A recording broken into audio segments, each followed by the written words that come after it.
Because I ran from them. I ran from my country, like to avoid it. Like I don't want it to happen over here.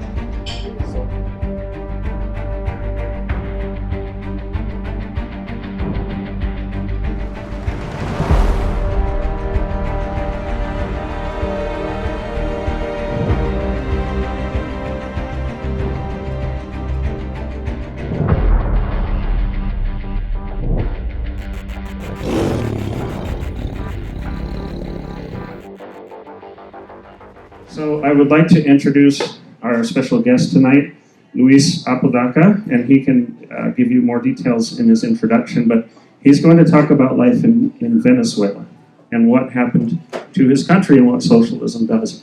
And we're very fortunate that Luís walked in the other day and I met him, and I had to get him up here and he volunteered to talk. So we're going to do an interview style here. So come on up, everybody give a hand to Luís. So Luís, you're from Venezuela. You grew up there. I know a little bit about the history of your country. You had a president. Oh gosh, his name escapes me. But Hugo Chavez tried a coup. Yeah. Was it? Who's the president? Hugo Chavez Fria.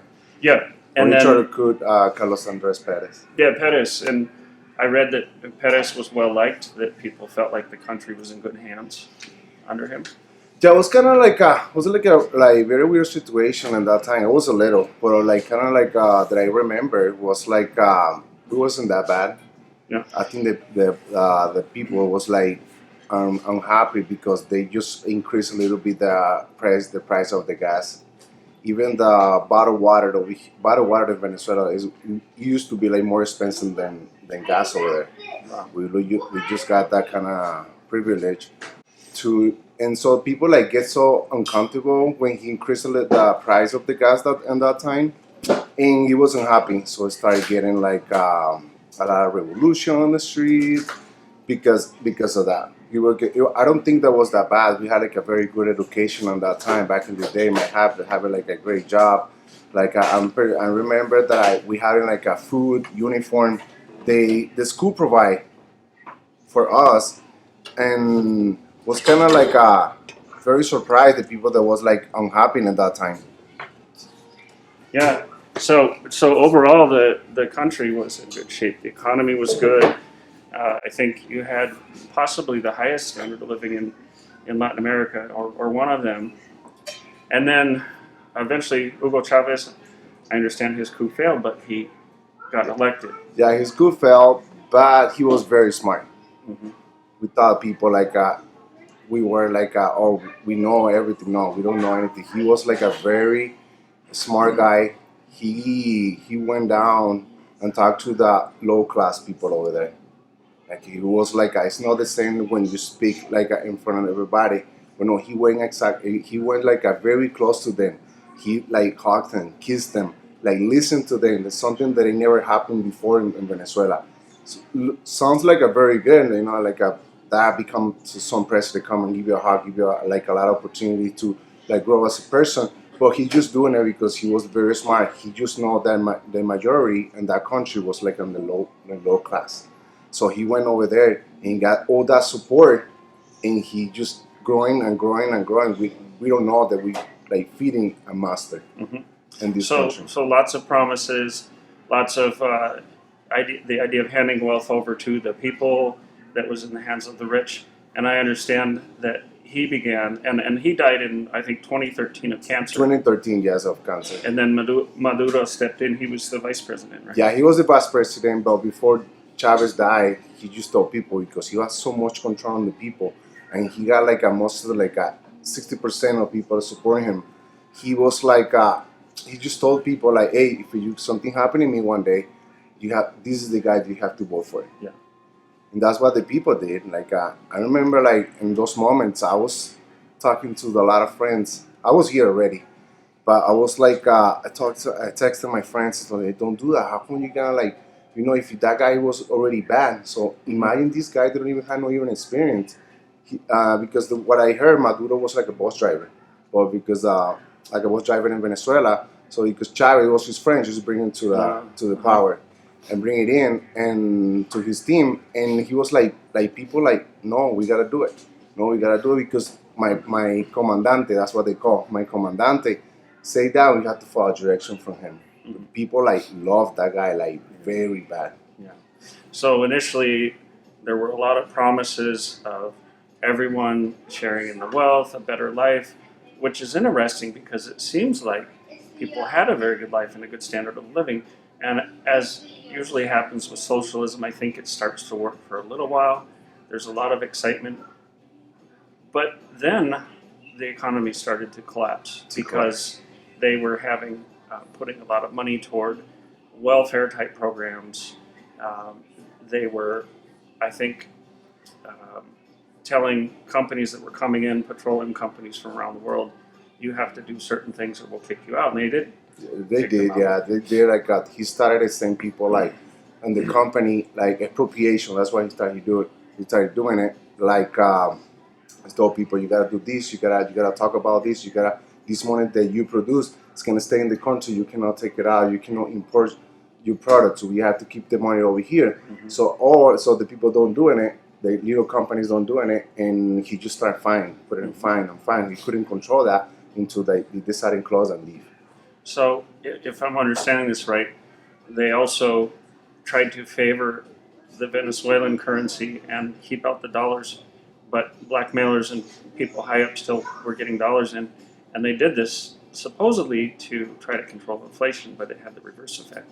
Yeah, he tried to control like what the people spend, how they try to control the people spend the money on the country.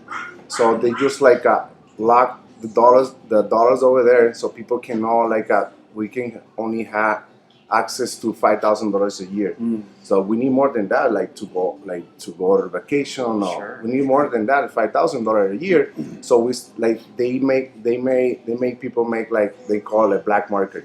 So for example, if a dollar costs like for like 1 peso, so regular people over there on the street, okay, if you want 1 peso, just give me for $1, give me 10 pesos for $1. And people start doing it. Mm-hmm. And that's what actually they keep doing it. They just like increase the price all the time. So the inflation, like people cannot survive with it. Yeah. So I read that the inflation got like 1,000,000%. It's hard to even imagine that, but a 1,000,000% increase in inflation. Yeah. Even like for example, my dad spent 4 years in 40 years on Supreme Court. He's a lawyer. Oh, wow. And when he retired, his retirement money, even like now, is $4 a month. You couldn't even live with $4 in Venezuela. So that like everything costs going up. He keep the same salary. The people like control that the gas going up like a crazy price. People cannot handle it. Start getting the crime, growing in Venezuela. People killing each other because they don't have money. They don't have a job. It wasn't unemployment was like a very high. Because a lot of companies started to leave. People they used to have a job like stable, like provide money, like very comfortable for their family. He got in the expropriation and told him he got to the company and told him like if you don't do this, we're gonna close you. In some friends like I had like a very good life told him like you know what, you don't do what I ask you, so bye, you're fired. Yeah. And even like the problem is like he blocked up people for forever.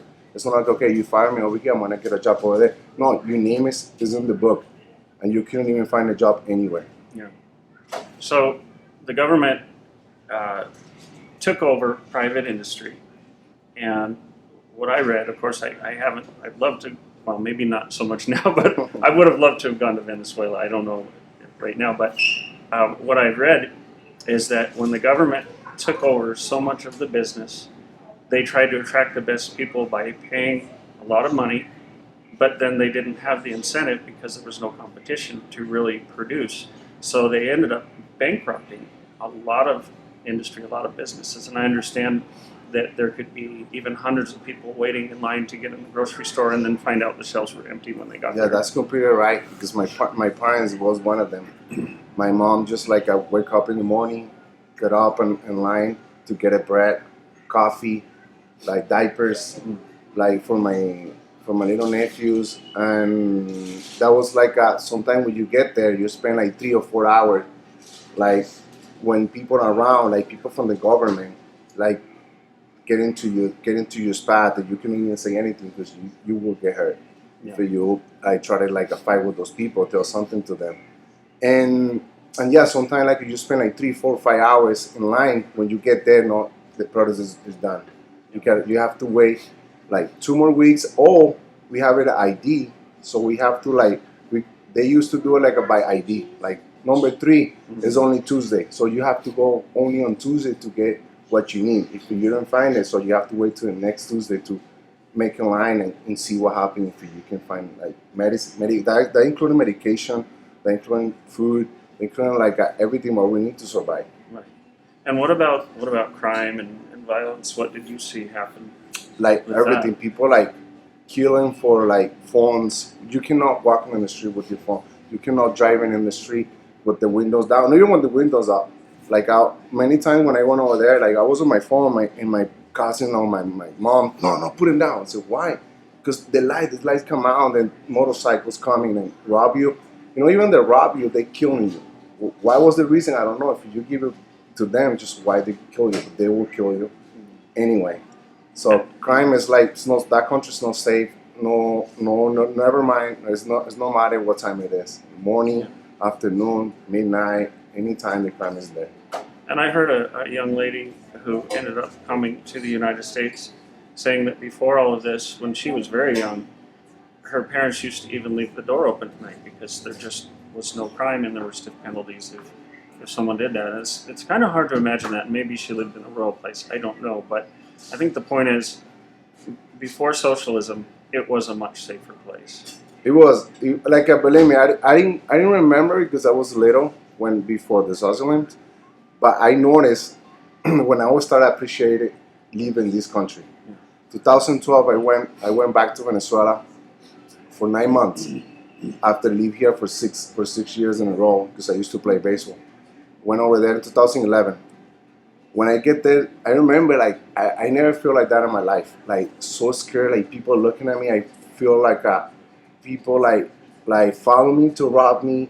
I was like, and I was big. I'm not supposed to get scared or afraid about it, but I don't know. That's what I feel. I don't feel safe walking on the street. I remember one day I was about to run to the police, but the police is part of them too over there in Venezuela, the crime. Very corrupt. So I was like about to like cross the street, get into the bus and leave from that area because I was like I feel like very unsafe. That was like when I came back over here. I was like I'm unsafe back again. Yeah. So shifting gears a little bit, tell me about censorship, thought control, even control of your activities that you saw happen under socialism. They control everything. Like I told you, that happened. I had that kind of experience for my sister. I never worked there. I was in 2011. I was trying to like work as like a baseball player. I was there. I was playing, and I remember they don't pay me, and they supposed to they pay me. I said I'm not gonna play if I didn't see my money, and they told and the rest of the team that was the same. Like well, we're not gonna play. So somebody from the government, because they're the one to sponsor that team, told us like if you don't play, you're gonna see the consequence. So everybody plays until today. They haven't paid me. They don't pay me those 2 months that I was there. So control, a lot of control. Like my sister is a lawyer too. She had to leave Venezuela because she had a very bad situation many times in her job. She's supposed to work in the dream job that every lawyer wants to work when you graduate or something like that for the government. And it's supposed to be one of the best jobs, but she started get threat, sign this paper if you know what's gonna happen. Make that decision if you know what's gonna happen. You gotta go to even if they have some protesting. Like every person that work for the government work there, they have to go no matter what. That's one of the requirements. You gotta wear the red shirt, the red hat, and you gotta be there. Whatever TV show the president does, you have to be there no matter what. If you know you're gonna get fired, if you know you're gonna get the consequence, and if you know, I'm gonna put your name in the book, and you're not gonna find a job no more. You gotta do something different. So Vladimir Lenin said the goal of socialism is communism. And I understand Chavez, I think Maduro were friends of Fidel Castro, and they modeled much of the government after that. But I think Venezuela got even worse than Cuba. Yeah, that was the thing that scared me a little bit over here because people say like that cannot happen. That cannot happen over here. That's what I heard in Venezuela too. Nah, that's gonna happen over here. We don't not gonna be like Cuba. Cuba is like just a little island. So no, we get worse than Cuba. A lot of people were so comfortable. No, that's not gonna happen over here. We worse than Cuba. Cuba at least like had food, like had like a good education, free education. We don't have free education in Venezuela. And yeah, we got worse. No medication, people dying. You had a we have like a I have still have friends that they need like $3,000 in dollar. We don't get paid in dollar over there, and you have to find a dollar, $3,000. If you get like a heart attack, if you go to an emergency room, you have to deposit $3,000. If you not, they don't take care of you. They let you die. Wow. Wow. So, what about social media and communications? How much was that controlled in Venezuela? A lot. You cannot talk about bad about the government at all. Anyway, the freedom of expression was done over there. Even before Chavez, before Chavez become a president, we already got in conflicts with the friends, like talking about like, no, I not agree with it. Why are you gonna vote for him? And even like friends, like my friend just arguing with me. Someone's like just stop talking to me. Like in that moment, like fighting, argument, like people hated each other because they dividing in two groups, like opposite on Chavez support, like they hate each other. Like believe me, like people like to be aggressive, like talk aggressive. You can tell people, like for example, Biden support. Say like Chavez support over there for people that was against the government. It's like you tell like very bad something. They make people mad if you. And how bad was it if you disagreed with the government? Did people disappear, show up dead? Like, what were the consequences of that? The consequence. I had this two experience. I got my sister ex-husband. He was a lawyer too. He's supposed to go to some place and defend somebody against there was on the government part. One of the Chavez support. He get to that night, and I don't know why he said like, you know what, I'm not gonna stay in the hotel, and he left. Somebody come and shoot the hotel like crazy that night. He said like the next day he left, so he tried to kill him. So he thought they were targeting him? Yeah, of course, because they know that he was like a little town that he went, and he's supposed to be the big lawyer against the government. So the people had firearms prior to this, but what I heard someone say on a video was that these groups of thugs or bad people started going around and terrorizing anybody who had guns. And did they get people's guns? They get people's guns. Yeah. Nobody's got a freedom to get a guns over there, but they have a group, like normally group, like people like me, people like you, like the neighbor. They defend the government with their life. And yes, I told my girlfriend, like Vanessa, like about like that was sad because I find out one of those days that one of the head of those group, they defend the government. They got guns. They kill you. They decide if you that people life or no. If you eat today or if you not. If you get the vaccine or if you not. Over there, it's like there used to be. They grow up with me. They grow up. We just like breed dogs, playing when we were like I was a little, play baseball, basketball. And now they're a big head of the one that protect the government with their life.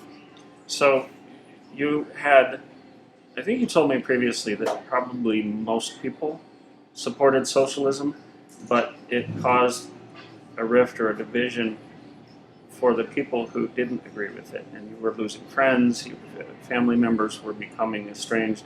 But then you told me that people who disagree with you eventually ended up coming to the United States. Yeah, they're here. Most of the people are like they're here, or they're complaining against the government now. Actually, I was texting my friend yesterday, like, "Hey, tell me about tomorrow. I had an interview about Chavez. uh, Chavez like, time, why you loving so much back in the day? Tell me. He was laughing. He didn't tell me anything. But why you loving so much? Tell me now. Now that you hate it, how you hate all the government. Now tell me why you loving so much. But just like what I find out was like, was that technique that Chavez used. Like he was smart. He went to the low class people that they don't care about like do their own thing. They go to work, like grow as a person, build his own future. But like depend on the government and that kind of and that, for example, over there, that kind of food stand, that place to live, they never had it because they don't work for it. So they had it for free. But now they depend on the government. If you don't do this, you're gonna take it away. Yeah, yeah. They hook them by giving them what they think is free stuff. Because they're gonna use them to get approved everything what they say, what they put it on the table. So have any of these friends that embraced socialism at first, have they come back to you and apologized or even said, man, Luís, you were right? No, I just told him, you remember I told you, you're right, you're here with me, right? He just laughed. And maybe some people say, oh no, I believe this all along, but yeah. So tell me, you came to the United States. I would imagine when you walked in a grocery store here, it was like the magical kingdom or something. For everybody. Yeah. Like I told you, I never live in the social line because and Chavez part or anything, I never get it like a personal, like I never went through that because I was here. Thanks baseball, I was back and forth. But my sister, everybody like come out here, my dad, my sister, they get into Walmart, they wow, we haven't seen that forever. We haven't seen that forever. And my dad's in the beginning when he got here, like he's spending like an hour just looking, like wow, I haven't seen that forever. I haven't seen for the 5 years. My sister, I feel so free, like can use my phone like without problem or without like somebody's gonna grab and get into my car and grab it. Like that was like a wow. So you should come on here. I told him the first time, but she come, but just not in the right way, good way. But it was like because she got threat too. She got threat. She got called. They called my dad at home and we told him, you know I know where your dad is work. I know where your kids go to school. I know what time she got home. I know what time she like everything. We had everything, and we over her. So tell them they do what you're supposed to do. If you know, they're gonna pay for it. So they contacted people in the United States. No, they contact my dad. I was talking about my sister before she came here, like when she works there. Gotcha. She contacted my dad, my house.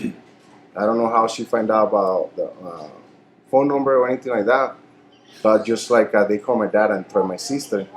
That's why my sister said, you know what? Even like my sister couldn't support with because the salary was like very low over there. Even like if she's a lawyer, it's supposed to be like good life. Nope. She's like she couldn't like support her kids. She got 2 kids, and she decided to come over here. She told me like I'm gonna go to vacation. For how long? Oh, like a month. Okay. When she got here, I said no, I come to stay. What? It's gonna come? Yeah, 2 kids, single mom over here, and I told everybody like, for me when I'm done my career baseball, to be able to get on track and get back to reality and saying there's no more baseball, I gotta do something else. It took me like a year to understand that kind of transition. But with her, from lawyer, like she graduated in one of the best universities in Venezuela. She came here as a dishwasher service, and she was so much happy, like to be able to like support their kids, be able to like buy his own thing, grow as a person. Like I said, like I'm free, like go to the street, like without worry that nobody's gonna kill you, nobody's gonna rob you, nobody's gonna follow you. That was for her. I would see her like she laughing like, that's weird. Wow. They're from working in the office, they come to the United States and start everything from zero, with nothing. Just go service. Sometimes people like treat him very bad, but she just got home like so happy. Like I said, wow, I'm pretty sure it's very bad in Venezuela. So I think at least 3 million people, maybe more, came to the United States or left Venezuela. I'm assuming a lot of them came to the United States. But did you apply for asylum, political asylum, or how did you? I have it lucky because baseball. They give me the opportunity through my all my 11 years in professional baseball. Give me opportunity to apply for it. So I don't have nothing bad anything in my background. So I get approved very fast. I'm U.S. citizen right now. I was like actually I become a U.S. citizen when Trump say like when people say no, that's very hard. That's very hard. It's very hard. They're not gonna let you. They're not gonna let you. For me, it was very easy. I went through the process, passed my test, and become a U.S. citizen. And just a little digression, but how do you feel about people coming over the border illegally? And then, like in Tucson, I hear they're put up in hotels. They're given a lot of things, special privileges. How does that make you feel? I wish to have that kind of privilege. When I come over here, it was like before I start my process, before I start putting my papers together, I was illegal. It was so hard. It was so hard. I remember that I work in Vegas. With that, I have my daughter, but I need a job. But I was illegal at that time. I was getting my papers together, and people paid me $4 an hour for a car wash. I told them I told them, please can you at least give me $5? He told me no. Here? In the United States, $4. It was illegal, so $4. So I worked like 5 hours, it's $20. That's it. I told me, you know what? I don't come back no more. But like I said, these people had everything needed. Wow. I said, I wish like I had like a little bit that kind of privilege that they had. They open the door and come, and they had everything already. They put it in the hotel. No, I was do everything by my own. Yeah. Wow. So, being here, you expressed to me that you came here to escape that kind of thing, and you see some of those patterns happening here. You see things that started this process happening in this country. Can you explain that a little bit? Yeah, I told since I was started, I was always like actually I wasn't getting into the politics that much, and until last year, until the last 3 years that I was with my girlfriend. My girlfriend is like, oh my god, like Trump daughter. That's what I say. So it's like I didn't get it, but I support him. I say like you do a good thing. I like what you're doing. I see the economy grow and everything. But get close to the election, I will start listening the same thing that I listened when I was in Venezuela. It cannot happen over here. The same plan, like he's like it's gonna increase the taxes to the rich people to help the people, the poor people, say. And people, I talk to my friends and get in an argument. People telling me if I post something from Trump, people right away, boom, is texting back. Why are you so stupid? You're an immigrant. You don't even from here. Why you fight for it? Because I ran from them. I ran from my country, like to avoid it. Like I don't want it to happen over here. So that's why, like it's the same plan. It's the same like you don't get money like you don't have paid 4K like 400K. It's like yeah. Well, who you think you're gonna pay for it? Yeah. Who's gonna think you're gonna think that the rich is gonna get hurt? No, we gonna get hurt. Yeah. Well, congratulations, by the way, on getting citizenship. That's fantastic. And you know, the word patriot here doesn't mean somebody from a certain country, color, or creed. It means that you're loyal to a heritage of freedom. And anyone can be a patriot. And as you might know, in Hong Kong, other countries, they look to America, they wave American flags, because this place still symbolizes, hundreds of years from the Magna Carta, hundreds of years ago, up through this full history. And we came out of England, and one of the authors I've been reading, a book called Inventing Freedom, he talks about how they didn't at first see this as a revolutionary war back in 1776. They saw it as the Second English Civil War. And Thomas Jefferson had written something in the Declaration of Independence that was taken out later, and it was something like, we could have been a great free people together, and that was taken out. But the idea is that you can come from another country, you can join that dream, you can be a patriot, not nationalistically, but just because you can join this idea of freedom, this heritage, And I think that burns in your heart for you to stand up in Venezuela and stand your ground and say, no, something is wrong. That's an amazing thing. You know, we kind of joke about first world problems here. You know, you might have had to stand in line behind hundreds of people and then show up and they're out of everything. We might say, oh man, I was at the grocery store and there were 4 people in front of me and they didn't even get another checker. And we say, oh, it's a first world problem. You know, but a lot of us are very concerned about what's going on now. We have censorship on the social media. They call it fact checkers, and you didn't meet our standards and that kind of thing.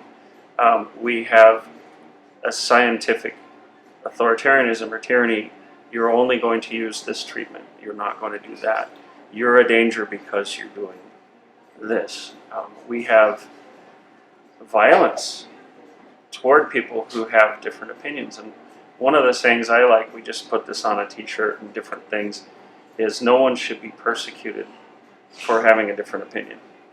Or no one should be persecuted for having an opinion is what it says. So when you see these things here, does that bring back memories? Does it make you feel like we're on a dangerous path? Yeah, like I'm completely, you're completely right. We're in danger, and that happened over here, and it's like scary because, like I told you, happening over there in that moment, like a freedom of expression, a freedom of the opinion. Like, for example, at work, I'm kind of, I think I said 1 or 2 that I didn't got that vaccine. So I told them like one of those days I worked in the hospital. We were in the nurses station, and it was a guy that he's like, you know, like a positive, he completed different thought than what I think right now, or in different, like in the other, we can call him the other team. He doesn't, we don't share the same opinion. I'm sorry, we don't share the same opinion. And I just told my opinion was like, hey, I'm not gonna put the vaccine because I didn't believe it. This happening to my dad. This happening to one of my patients. It happening to this. And he get up on me like I thought you're gonna fight me. He get up on me. Tell me where you get the certification for that medication that you know everything about vaccine. I say, hey, hold on. Hey, I told him I pay my fee for my application to become a U.S. citizen. And one of the things that I learned in that 100 question was like freedom of expression. That's my opinion, freedom of expression. I got the right to say that. You get the vaccine. I'm okay with that. I respect what you're saying. And that's what they used to have in Venezuela. People get violent. People because we don't share the same opinion. Like people like even between families, they don't talk each other because they're like Chavez support my dad. He doesn't. It was like a lot of conflicts everywhere in the street and everything. In the street, people like fight for it. Yeah.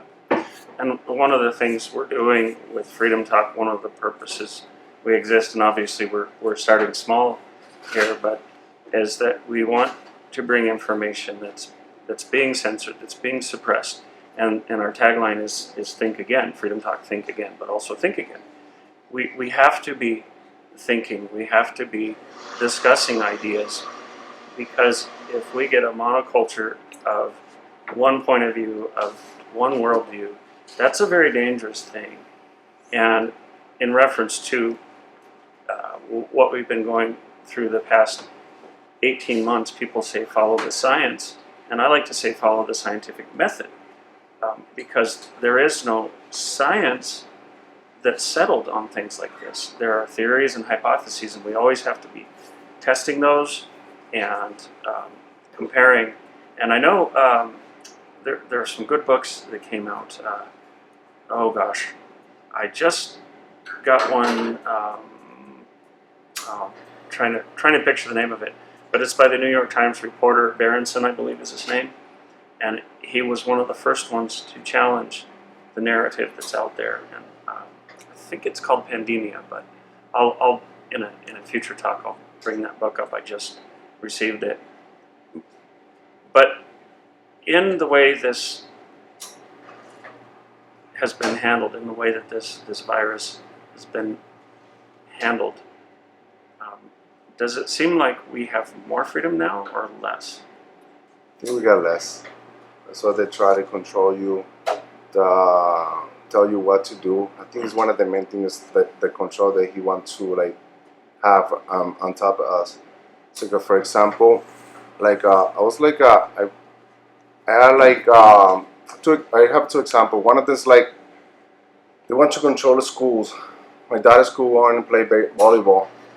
I went to the game, and there was like they were playing all day. They played all games, like they shake hands, give you a hug when they make a play. They play with the same ball. In the end, they just gonna shake hands with the other team. It's like with the elbow. I said, why you guys got with the elbow? Oh, because the coronavirus. The coronavirus. But you play with the same ball and doing all these games. So they just play with the like chase hands and everything. So why in the end the coronavirus is gonna affect them? Yeah. You just want the control. Yeah, these things are not backed up by science or rationale, and I know that the face coverings at first were sold on the idea that, you know, you're preventing yourself from spitting little droplets on someone, but now you see people wearing them everywhere and getting in trouble when there's nobody around, and it does seem about control. But we were also told, and I was listening to Charlie Kirk's podcast today, and he asked that question. We were told that, I'm trying to avoid words that could get this censored, but you put that needle in your arm, and now you can do things. You're free again. You can do what you want to do. But he said, are we more free now? No, we're not. It just seems like they're tightening down even more. And we literally have in Australia, I'm not going to say the word, but sea camps like they had in Germany. They are locking down people who haven't taken the needle in Germany and Austria. It's very troubling, very concerning, because we see patterns. And in the October issue of Freedom Talk, I wrote an article called How to Murder Millions. And what I've done is studied these patterns that led up to the Warsaw Ghetto, extermination of the Jews, the Holocaust broadly in other areas, the gulags in Russia. And what a lot of people don't realize is that the German regime was socialist, was National Socialism. And I like to say they were almost a competing gang with the communists, but they had very similar patterns of taking away private enterprise, of nationalizing industry. And we see this here. The government is running the country by proxy through these large corporations. And then really, like a small business like ours, a coffee shop, we've been persecuted. We've been subjected to very harsh regulations that Walmart and others were not. So we see patterns here, and I think they're very, very concerning. And I think Venezuela is a good case study. And of course, some Sean Penn and some other celebrities years ago were holding up Venezuela as this great example. I think probably early in that honeymoon period of socialism, but they're kind of quiet now. Yeah. Right? No, I'm pretty sure everything get worse after Chavez died. Everything with Maduro, because that guy don't even know what to do. Like I don't even know if he was prepared to be a president. He just put it out there because Chavez said, just you have to vote for that guy. Isn't there someone who is claiming to be president now that's trying to compete? No one with Maduro. No one doing it because they know that's not gonna work over there. So it's easy to go into socialism, but very, very difficult to get out. Do you hold out any hope that your home country can emerge from this and regain its footing of freedom? To be honest, I don't think so. The only hope they had, hope they had Venezuela last year was with Trump. Yeah, at least he was like he showed some worry about them, and actually it was like put a lot of pressure on that Venezuela government, but no anymore. Like when Trump lose the election, there's a lot of people like very sad in Venezuela. That was the only hope that we had. That was the only hope that we had. That he wins, that he not win. Like he was worried about it. Like more people were worried about it here than there than over here, because that was the hope. Like somebody say do something for them. Well, it's like very sad that it's like I don't know how that happened. can believe in God, we can wait for Him, there's something miracle happen. But the good thing is like I have all my family over here, my mom, my dad, my sister, my brother, my son. Finally, he decided to come this year after 17 years waiting for him. And like I didn't feel like I still have a couple family in there, but my principal family they're here, and I'm so blessed that I. So as you know, we run a little coffee shop here. September of last year, I was arrested for speaking out to the County Board of Supervisors, and of course it was dismissed. It was fraudulent and based on fraud, really. But we have a mayor who's very socialist, I think possibly leaning on communism, if not full on communism.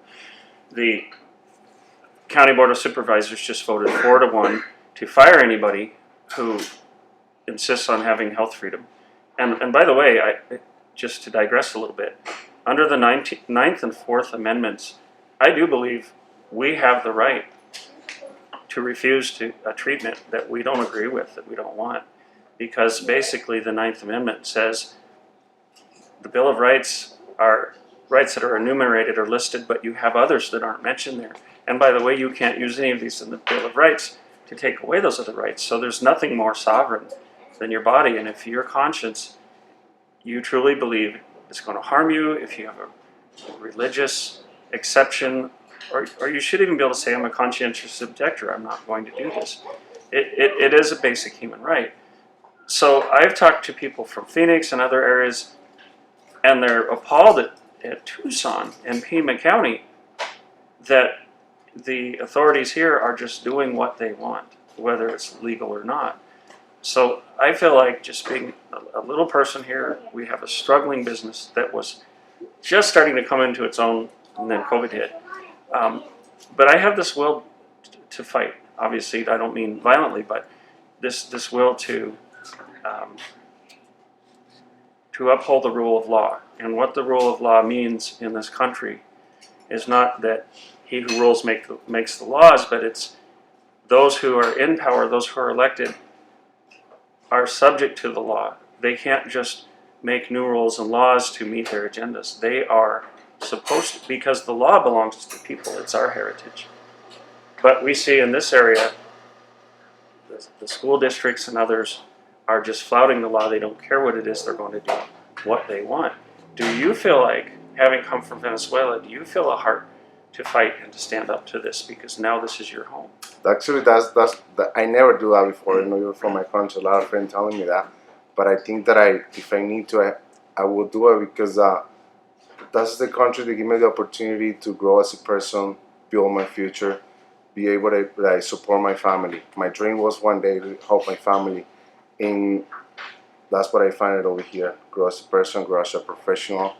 I have my dad as my family, and I will fight for it. I don't want to, like, in one day try to move my family to a different country. Yeah, because I don't think there is anywhere to go. If the United States fell to this, there's nowhere else in the world, and it's really shocking to me that Australia is as bad as it is, because you think of the Australians as being pretty independent, pretty tough and gritty, but somehow it's really a scary place over there, and we don't want that to happen here.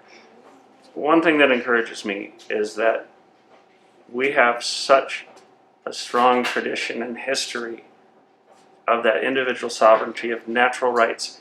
Even when continental Europe had kings and subjects, in England, the king was responsible to the people, and it